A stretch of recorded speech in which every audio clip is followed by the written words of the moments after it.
Welcome to Innovate with Ludia, the podcast where host Scott Lefante, that's me, explores the cutting edge of physical operations, from groundbreaking technologies to industry-shaping strategies. Subscribe now in your favorite podcast app and stay ahead of the curve. Hello, everyone, and welcome to another episode of Innovate with Ludia. I am your host, Scott Lefante, and today we have a special guest from Microsoft, Mr. Jeremy Freid from the FastTrack organization. Jeremy, how are you today? Good, Scott. Glad to be here. I feel like I've been listening to your podcasts for years now, so glad that you could finally bring me on, and hopefully we have some good stuff to talk about. Absolutely. No, and I appreciate the obviously listening to it. You always wonder who listens to it because I see all the stats all around the world, which is kind of cool.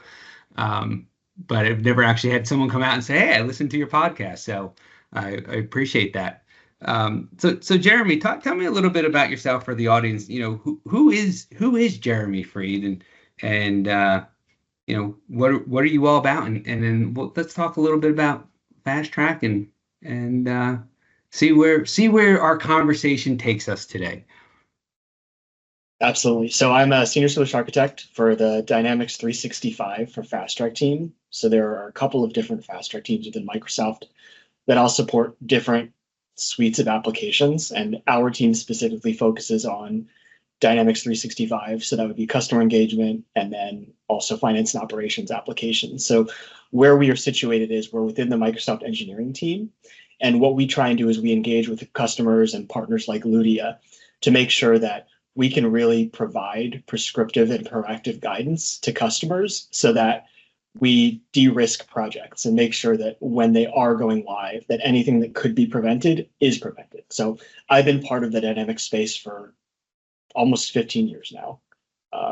That number getting higher every year. And yeah, I feel like everyone I have conversations with about that says, oh man, I remember yesterday when I'd only been with the space for 5 years. And that's actually when I first started listening to your podcasts. I remember I used to drive back and forth from the gym, and I would literally have your podcast on when you'd be on with a couple of different guests, and you'd be the guy that would talk about field service when there would be field service topics that came up. And that was how I first started to get into this space. And I really recognized you as an expert in the area and had a lot to pick up on. Awesome. Yeah. No, and the time does fly. I just remembered the other day, I was like, oh, when did I start working in, specifically just with most of the time field service, right? And I sat there and like, holy crap, it's been over a decade of just, really a primary focus on, field service, physical operations. And it's like, holy cow, like time flies, man. And it'd be nice if we just put the pause button on the age part of time flying by. but and keep the experience part. Yeah. Exactly. Kind of like a hot tub time machine, but revamped in a way.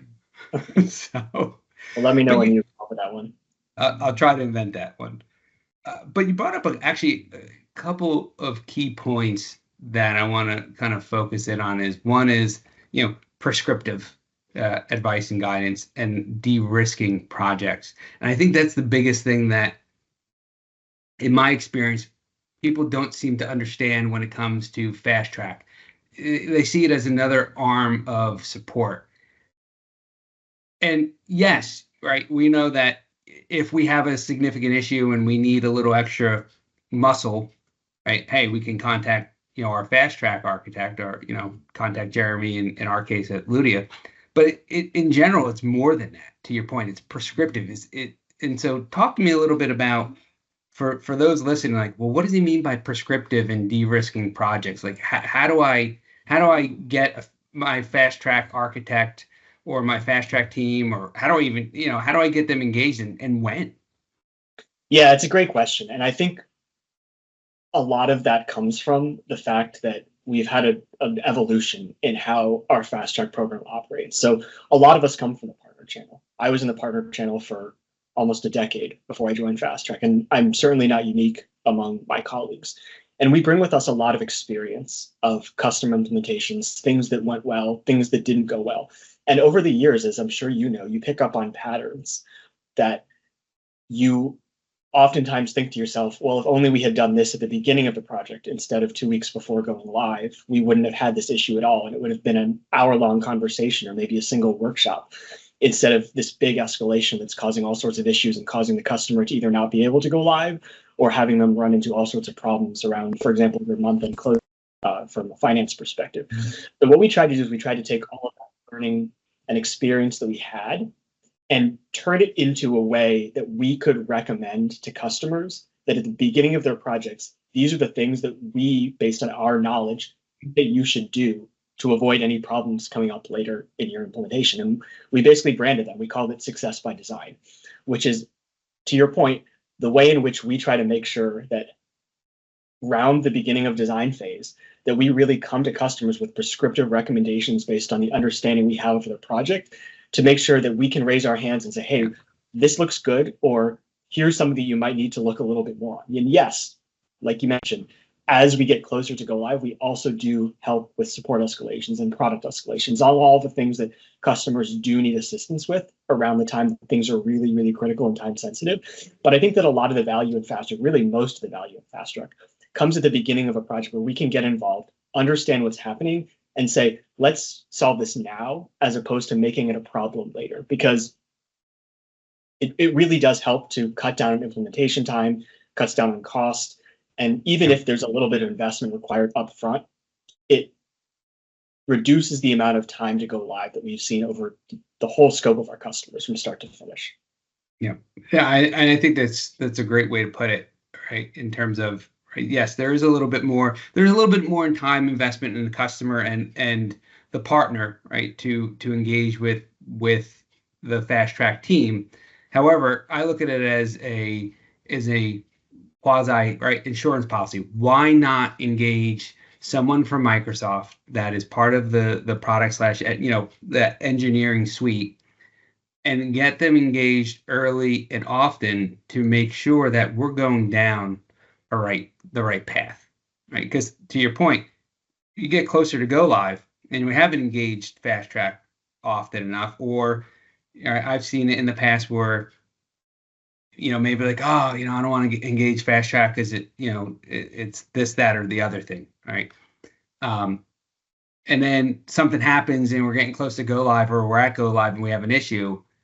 It's too late. Yeah, I'll say that in my experience, the later that we get engaged with a project and a customer, the more to them we will feel like a support service. And the earlier that we get engaged, and the sooner we can actually start to talk about design validations and product roadmap and limitations, the less we'll feel like that.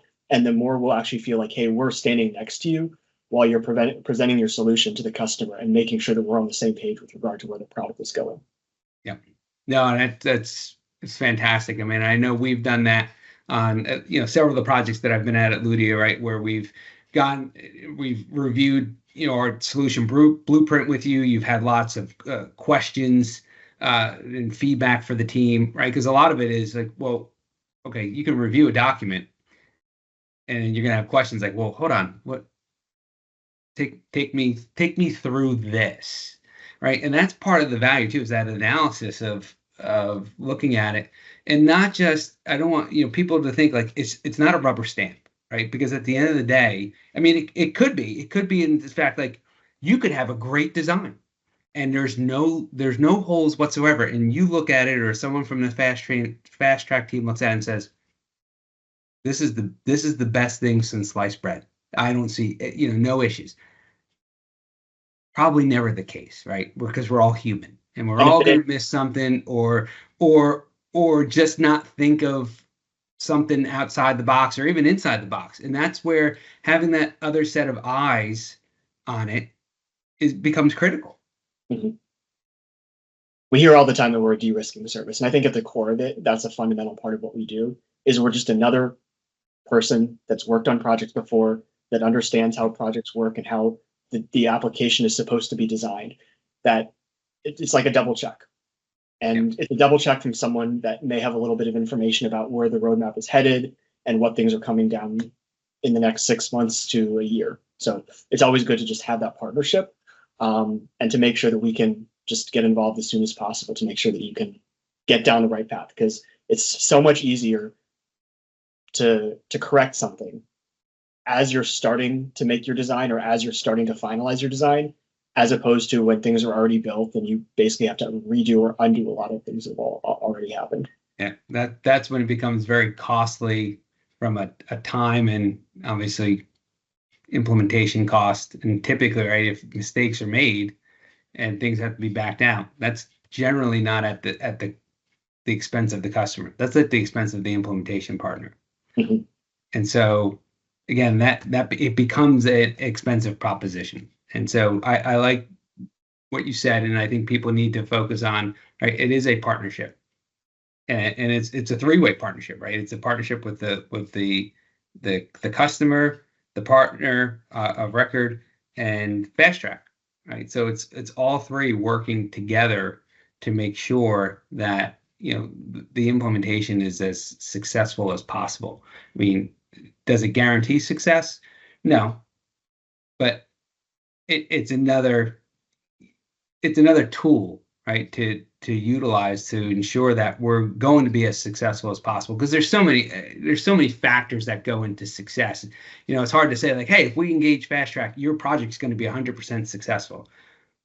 All right, it could be, but there's a whole lot that goes into success. In, like, okay, does it mean that you've done your user adoption and your training successfully and all these other things that could, what it means is that the application is functioning and the design is sound, but there's other factors. I want customers to realize there's other factors that go into the implementation, such as the user adoption, the training, post-production, go live, and refinement, and all those things, and listening and hearing to your users and getting them involved early and often is also a key factor of success. So just some advice for those listening that are like, oh, that's a good idea.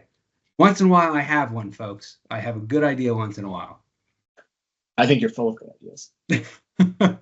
I'm full of something, according to my wife, but that's okay. So let me ask you a question. So how, what drew you to hey, I want to work, all right, not just at Microsoft, but I want to be in the FastTrack organization. Like, what drew you? And it may be, it's been a while, so you might have to dust off the cobwebs on that one. But what said, hey, this sounds like this is my jam right here? When I first joined Microsoft, we were part of the field service team, and what I commonly saw across the projects that we worked on was oftentimes we would be dealing with these late-term escalations that really tended to often be centered around performance. And I think performance and performance challenges is probably the number one thing that we, over the course of FastTrack's existence, have fielded escalations. And it's something that we really try and avoid. And frankly, it's one of the things that I think that the earlier we can get involved, the more that we can prevent those. Because oftentimes performance escalations are very preventable if they're identified early on. Like if you have, for example, a specific plugin and you realize that plugin is going to trigger off something that happens very, very frequently in the system. But that only gets identified when you put together the fact that you have this plugin, it runs on a specific process, and that process, because of your user volume or your transaction volume, is happening in time. And if you just look at an FDD, right, where it says the system shall do X, and in order to have the system do X, the plugin needs to trigger off this process that happens before it. You don't really get the full scope of why it happens and the downstream effects of it happening. But when you put together that customization that has to occur, layered on top of the out-of-the-box platform, it really starts to tell the whole story of why it's important that you understand the full scope of what's going on. And that's one of the things that really drew me to the FastTrack teams, because we are deeply involved with customer implementations from start to finish. We understand through the course of it's called the Solution Blueprint Review, as you well know, but it's basically our first prescriptive workshop that we have with customers to really get a lay of the land when it comes to what their design is going to be, what their project rollout structure is going to be, what their governance is or will be in the future, and allows us to understand at a very detailed level and a very comprehensive level, not only what you're doing, but how the things that are affecting that run and how many people are running it. and what it's going to look like 6 months to a year from now. So you're rolling out with, let's say, 100 users, but in a year and a half from now, you're going to have 5,000. So something that looks fine when you do your testing originally might not look fine when you fully roll out. And that's really what drew me to the FastTrack team, is being able to be involved from start to finish and really try and drive success right from the beginning of a project, almost like a consultant would do, but as part of the Microsoft team. No, that's great. Yeah, and I think that's helpful, right? To understand, right? And you can sense your passion for it.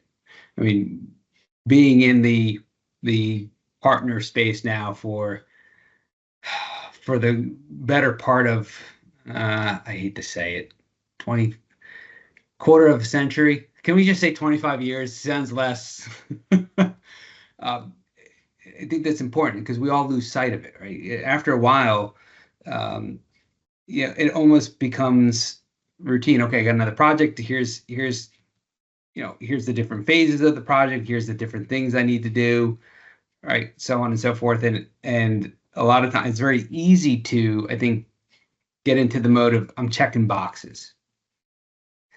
And each project is different. Each customer is different, and there's complexities all around. It could be I'm implementing the same functionality in field service that I did for 2 customers ago, but there's nuances, right? There's nuances in the process. There's nuances on how they're going to utilize it. There's nuances on just everything, right? Logic, integration, you name it. And so I think engaging someone like yourself, assuming, right, one, you, and we'll talk about, how to engage FastTrack here. But I think that's important, right? And to have that sort of other arm, it's almost like you're like sitting side by side with, in our case, Ludia Consulting, saying, okay, hey, bring it to me, give me your design. Let's have those discussions. Let's see where you are. Let's poke holes in it. Right. And that's the thing, is let's poke holes in it now. Right. And it's not personal. It's not personal. And poke a hole in my design. I love when people poke a hole in my design, because then it's like, oh yeah, I didn't think of that. No, that's a good one. I think that's important to keep that open mind and make sure that consultants in general don't get defensive over it. Because I've seen it where I've worked at other places. I've seen people get defensive. And I'm like, why are we getting defensive? I don't understand. Our leadership calls us sparring partners when we engage with our customers and partners. I think that it's very apt to what you just said, which is we're here to support you. We're here to make projects successful. If we think that something doesn't work, we'll tell you. But at the same time, if we tell you something, we say, well, actually, I watched a video last week that just came out from so-and-so from the product team that is more up to date than your information. It's great. Like in this day and age, it's not possible for every person to understand everything going on. And then certainly not the least of which applies to myself. So it's really meant to be a collaboration where we go back and forth, and it's just an open exchange of information, I think. Yeah. Yeah. And you brought up another good point, right? I mean, the product has evolved, right? Dynamics 365 has evolved. The platform has evolved to be so expansive that, right, you could be a generalist and know a little bit here and there. But if you're truly going to be an expert in something in Dynamics, you have to pick and choose. Mm-hmm. There's no way you can't say, hey, I'm going to be an expert in all of D365 CE. It's impossible. I'd love to find that person. And if they are, I'd love to understand, do they sleep at night? Do they work all weekend long? Because it's just impossible, right? To keep on top of everything within the platform and within CE and say, okay, I'm an expert in sales, customer service, marketing, field service, project ops, all the insight tool. No, there's just no way. There's no way. So to your point, right, I like the fact that, okay, I have a question, or right, I have a design issue potential. I'm not sure, right? I've done my research, I've done my homework, still have some questions, right? There's FastTrack. Hey, struggling on this design here a little bit. Can you help us out? Can we have a meeting, kind of poke holes through it, talk through it, get some ideas going? To your point, it's that partnership and that collaboration. And if you look at it that way, it's just another extension of your consulting team and an expert on your consulting team. Everyone's outlook is going to be vastly improved. If I were a customer executive and I was told, hey, we're going to have to spend a couple of hours at the outset of the project, but as a result, we're going to reduce by 80 to 90% risk around these major areas, I think that it would be a no-brainer for me. And one of our hopes is that as we continue to grow our program, more and more customers and partners will see us that way, as opposed to just overhead that kind of is something that we have to go through and hoops that we have to jump through in order to later in the project get the support that we need. We're far more than that, and hopefully that's something that through this and all the other areas in which we're trying to publicize our program will become more evident. Well, and that raises another good point, right? In terms of when you're project planning and we know, okay, we're going to have FastTrack engaged, right? It's the plan for that. Plan for that time, put it into the plan, and realize that that is part of the overall journey from start to, from initiate to operate. I alluded to this at the beginning, but we've found based on our projects that engagements that have FastTrack go live quicker than engagements that do not. So one of the questions that we often get is, how do we put FastTrack in our statement of work? How do we account for FastTrack in the sense that it's going to take more time to accommodate what they're asking for? And what we found is that to what you said earlier, while we do need to account for it in the project plan as in specific activities that need to be done at specific times, it's not something that's going to, or we hope that won't add to the amount of time until value is realized. Yeah. It reduces it, in fact. Yeah, no, absolutely. And I think that's a great call out, right? Because there are things that we want to put into that project plan to make sure that we're engaging at a minimum these appropriate times, right? Hey, here's our solution blueprint. We give you time to review it, Q&A session, then the review session, and then other things that occur throughout the life cycle of a project. So we want to make sure that we're capturing those in the plan to make sure that our project team and project managers is keeping everyone in the loop. But to your point is, if we're doing it right, the investment, the number of hours that we're investing in shouldn't be massive, right? It shouldn't be this, like, let's just say you have this project and it's 2,000 hours, right? It shouldn't be hundreds and hundreds of hours. Mm-hmm. If it is, then you're doing something wrong. Right. And to your point, even if there is more time involved than expected or planned for, it's probably because we've collectively identified that there's something that we need to go into more detail on and have another follow-up workshop on.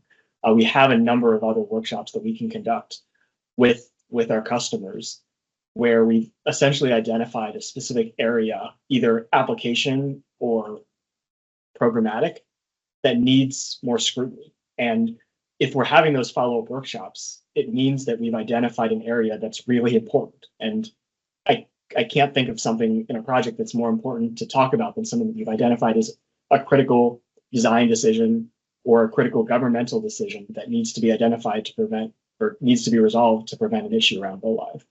Yeah, that's a fair point. Absolutely. So hopefully everyone that's listening is taking note and taking stock of what you're saying, because there's a lot of good nuggets. I'm going to call them information nuggets in everything that you're saying. And so, right, hopefully the folks that are listening or watching are really picking up on all these key pieces, throughout that partnership, collaboration, investing the time. There's so many different things and the different offerings, right? The different services that you all provide. Now, out of curiosity for those listening, I mean, I'm a customer, or, I have a partner engaged, and how does one go about, right, engaging FastTrack to say, hey, I have this customer, I have this pretty important and sizable project. How do I get a customer nominated for FastTrack, or what is the process to say, hey, got this project, and I know there's different components of FastTrack, like such as what Ludia is in, but how does an overall, partnering, really get engaged and get FastTrack involved? Yeah, that's a great question. So from a very high level, the way that we operate is when a licensing deal is closed, so a customer purchases licenses from Microsoft, that qualifies them to nominate a project for FastTrack. And we have our implementation portal, which you've seen and are intimately familiar with, which is basically an external view into a critical Microsoft system that essentially organizes all of our projects and allows us to conduct the reviews that we've been discussing throughout the course of this meeting or this podcast. I'm in a meeting mindset. I know. Oh, I get it. Trust me. I see Teams and I think meeting. But basically, what happens is you're able to through the use of that portal onboard your project to our application. And what that does is that gives us insight into, hey, what applications are you using and how can we provide proactive guidance to you and telemetry to you and to your customer tenant on what looks good and what things you might want to be aware of. And as a result of that, once you've onboarded your project to our portal, there's an option to nominate the project for FastTrack. And once you do that, there's an evaluation process that myself and my other team members go through to basically place the project into a specific FastTrack program. Now, in the case of Ludia, we have a strong partnership where what we've basically done is we've created a model for all of Ludia's projects where Ludia doesn't need to nominate their projects for FastTrack. When a customer signs with Ludia, they know that all of their projects will automatically be serviced by Microsoft FastTrack, in this case, myself, because I own the Ludia relationship. So, for example, so you get to deal with me all the time. I yes. feel bad for you. I apologize in advance. No, it's all good. We have some great collaboration.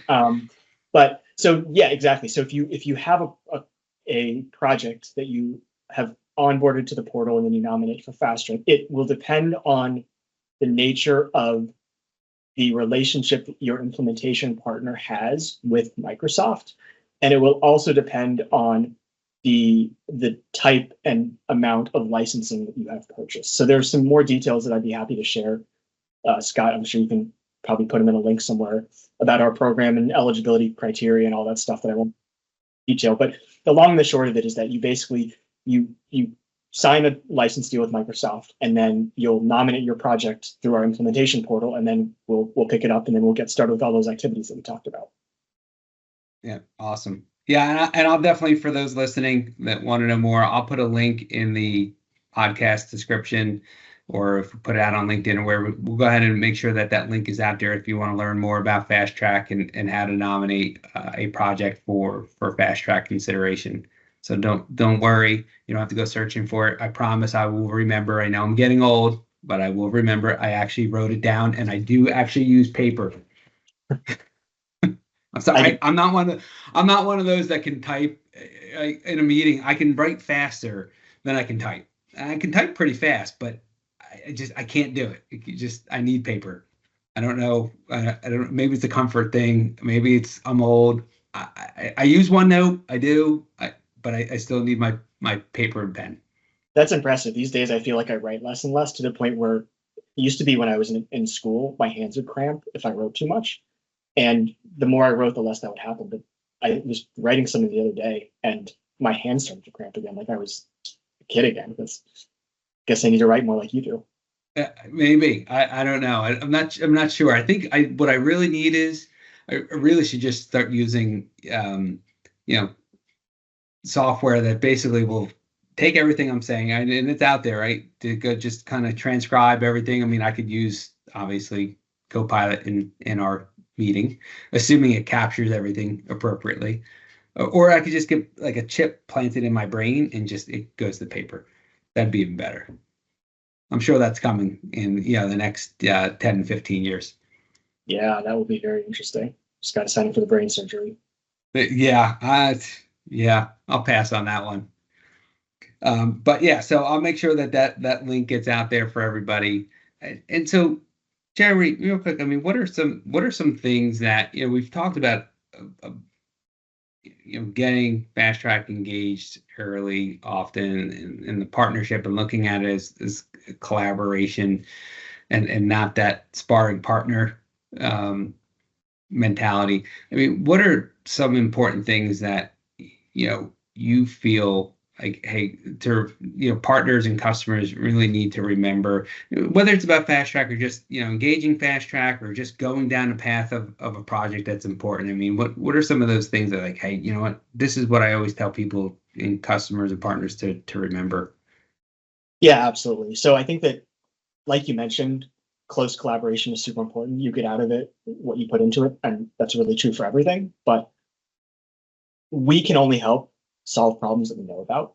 And to that point, we we really want to make sure that we get a full look into anything that could become a problem or already is a potential problem brewing.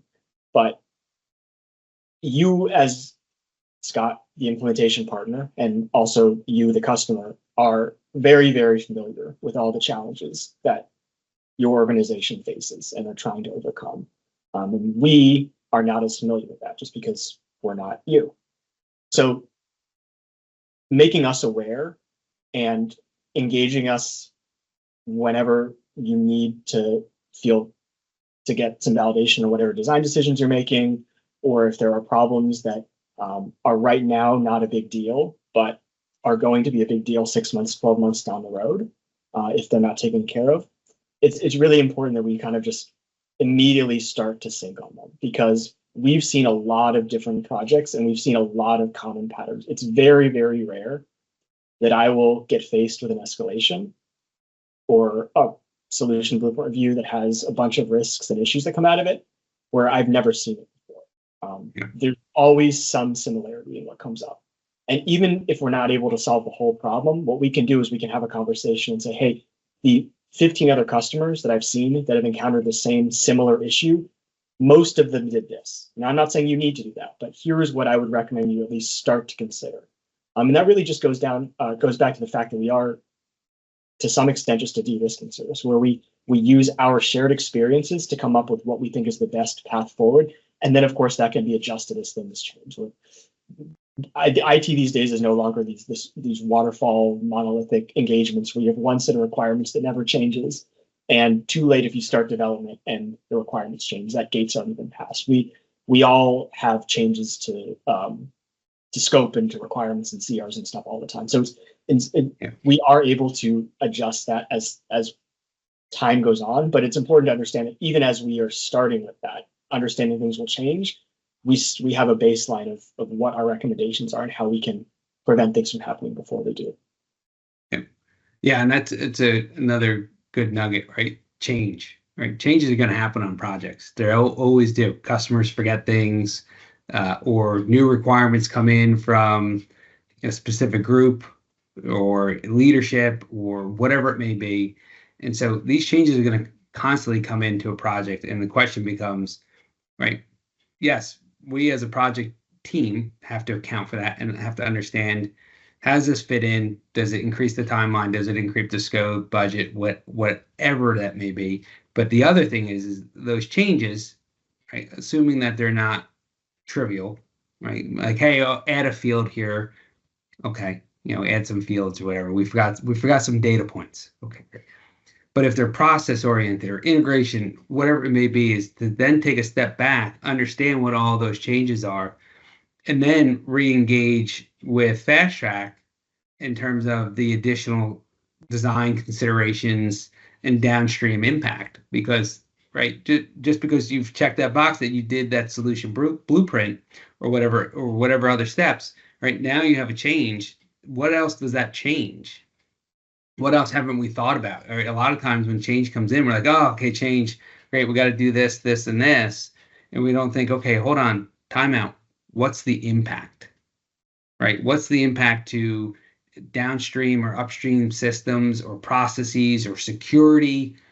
Right? There's so many different things to look at. Have we thought of them all? The answer probably is no, we probably missed something, right? Because you're moving fast and furious. I've seen it so many times in my career. It's like, okay, you've thought about 90% of the items, but you missed these two. And then you find them during UAT sometimes, or sometimes you find them and it's like, oh crap, right? But it impacts over here too. And we didn't think of that because we didn't have fast track engaged. Mhm. And so those are things I think that are important to remember, is that if there are changes, right, pause, time out, take it, don't rush through it, right? Step back, understand what that change is and the impact, and what do you have to do to redesign whatever it may be, and engage your fast track team to understand, okay, have I captured everything with this change? Is there any other considerations, anything that we haven't thought about that could introduce risk? And I think that's an important step, because so many times, right, we're trying to hit that deadline, right? We're trying to hit that go live date, and that go live date is, yes, it is important, but it's not as important, in my opinion, as getting it right. Mm-hmm. Right. Obviously, we want to be on time, we want to be on budget, but if changes are introduced or there's additional complexities that are found, right? To me, it's important to make sure that we get those right, right? Because at the end of the day, we could go live then, and we could be on time and on budget, but is it correct? Is it accurate? Is it going to be accepted by the user community? Is the data right? Maybe it's an integration and it has financial implications. It has to be right. There's no room for error. Yeah, absolutely. And one of the things to that point that I think that our partnership has really helped your customers be successful as a result of is that the guidance that we provide through our blueprint review is something that Ludia has managed to really integrate well into your existing design documentation and reviews. So one of the common questions we get is, well, we already have our methodology. How do we incorporate the solution blueprint review and the go live review into what we're already doing? It may seem like a lot of duplicative effort that needs to be undertaken. And what we found is that a lot of it is similar types of questions. Most organizations will ask, what is your security strategy? Do you have a bunch of complex regulatory requirements that need to be addressed really quickly at the beginning of a project? Because if you find out that you need, for example, an Azure gateway to connect with some specific on-prem server that you can't go without, then it's really important that you design with that in mind, because it's something that needs to be taken care of. And those are all questions that successful organizations like Ludia have already built into their own methodology, which sits alongside success by design and the solution blueprint review. So I would say that for partner organizations that are really looking to align themselves with Microsoft best practices, taking a look at the success by design guidance in our documentation sites and our implementation guidance really will help you to make sure that when you do engage with FastTrack, that it's already streamlined and it doesn't seem like overhead to you, but instead immediately seems like a value add. Yeah, that is great advice. And I know it's one where in our SOWs, we follow that success by design, and we call out, our solution blueprint as that design documentation, sort of following hand in hand with that, that fast track, implementation methodology. So I think that is really, to your point, that it doesn't seem like it's overhead. It's not additional work. It's not whatever it may be, right? It's built into everything you're doing already. It's just another set of eyes. To me, it's like having another architect look at everything and just say, all right, yep, we missed this. Have you thought about this? What about this? Or, hey, what does this mean here? Whatever it may be. It's just, again, it's another layer of protection on a project to make sure that it goes as smoothly as it can. We have the same goal as you do, and we have the same goal that customers do. We want them to be successful, and we all have limited amounts of time. So just like you, we're not usually in the business of trying to ask superfluous questions that provide no value to anyone. There's usually a reason why just like you when you ask a question to me or to the customer, that we're asking you a question. And it's because we want and we think that this is the best way to be successful. So hopefully that comes across in some of our engagements. If not, I apologize personally, and we'll try and make it better. But that's why we're all here, right? To have successful. So yeah. And and there's a method to our madness. So there's times I'll ask questions and people are like, what are you trying to get to? I'm getting there. But in my head, there's a process. There's a step that I'm going through so that I can sit there and say, all right, Mr. Customer, now I see the big picture. Let me go back now and let's go walk through your process, or let me explain to you why I was asking these questions to get from point A to point B to point C.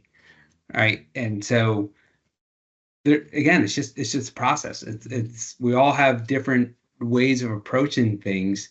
And so, right, if there is, right, and I guess, Jeremy, to your point, right, hey, if there's ways that in general that FastTrack can or things that you suggest FastTrack can do differently or better, right? Again, it's like, what can we do better, right? No one's perfect. No process is perfect. So I don't think people should be afraid to say, hey, Jeremy or FastTrack team, have you guys thought about X, Y, and Z? We're doing these engagements, or maybe there's another review step or review or process or whatever people are seeing that would be helpful. Suggest it. It can't hurt to have that conversation. Mm-hmm. Yeah, we take a lot of input and advice from our partners and our customers about ways to improve our program. We have basically been changing it every year since its inception, and that's how we improve how we work. Is because our purpose is to provide guidance and assistance to you all, and we can only make it better when you tell us what's working and what isn't.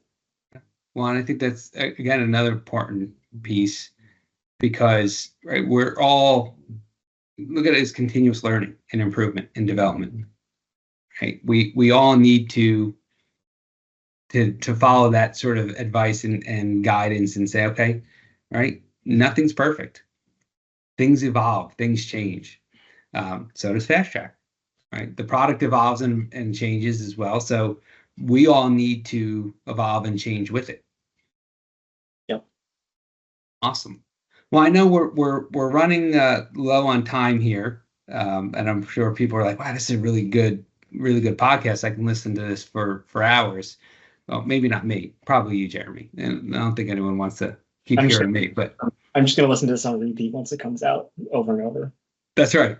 We'll make sure our marketing team does some really good sound bites. But kind of closing, points. I mean, what is, if you could say to listeners out there, what is one thing they should know about FastTrack or remember about FastTrack? What would that be? Our goal is to make you successful. And if you're a customer, talk to your partners about FastTrack. If they're already a FastTrack partner, they'll probably tell you. And they'll tell you about how we provide value and when we like to get involved in all the things that we discussed during the course of this episode. If they're not, then have them talk to us, and we'd love to start our engagement with them like we have with Ludia, so that we can all collaborate together. Likewise, if you're an implementation partner or a member of one talking and listening to this, then we definitely recommend reaching out to us and discussing with us the ways in which you can get involved, because we like to be able to support all of our partners so that we can make all of your projects successful and give guidance to them. So, and if you're a Microsoft employee, hello, please talk to me on Teams. And I promise that Jeremy and the FastTrack team do not bite. Please reach out to them.